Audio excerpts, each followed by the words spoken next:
Tell you guys about a tattoo I did yesterday. Yeah, it was on this guy that some of you guys might know from TikTok, the Grayson Magaha comedy.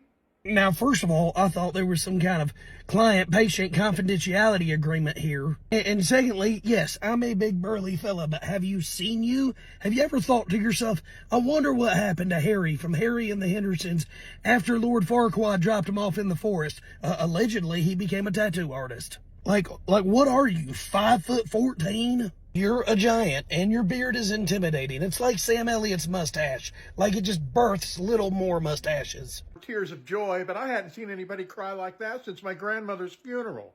And sure, I might have teared up a little bit, but it was out of sheer patriotism. And newsflash, tattoos kind of hurt. They're not called fluffy marshmallow kisses. Anybody who's like, I love getting tattooed. No, I love the end result of it. The process itself kind of sucks. Anybody who enjoys the process, like, do you need a hug? Do you want a cookie? Who hurt you? But let's talk about the process of getting tattooed. I got my arm laying out here, and you're just moving me around all Joe Rogan, Ken Shamrock, like Jeff Dunham marionette UFC puppet style.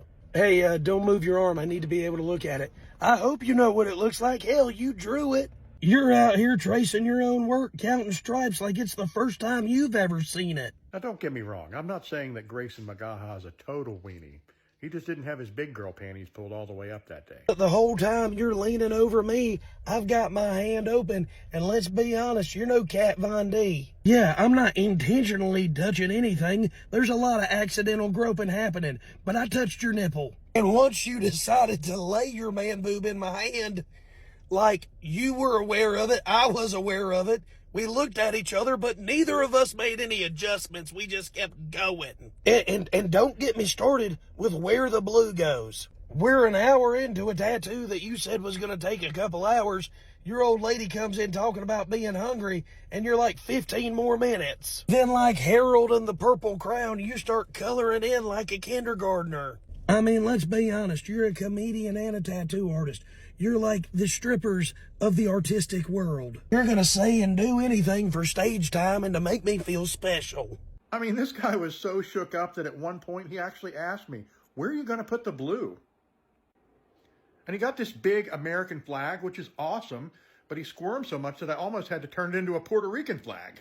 So yes, I cried a little bit, but it was totally worth it. All right, that's enough of that. Real talk. If you're not following Sean Murphy, please go give him a follow.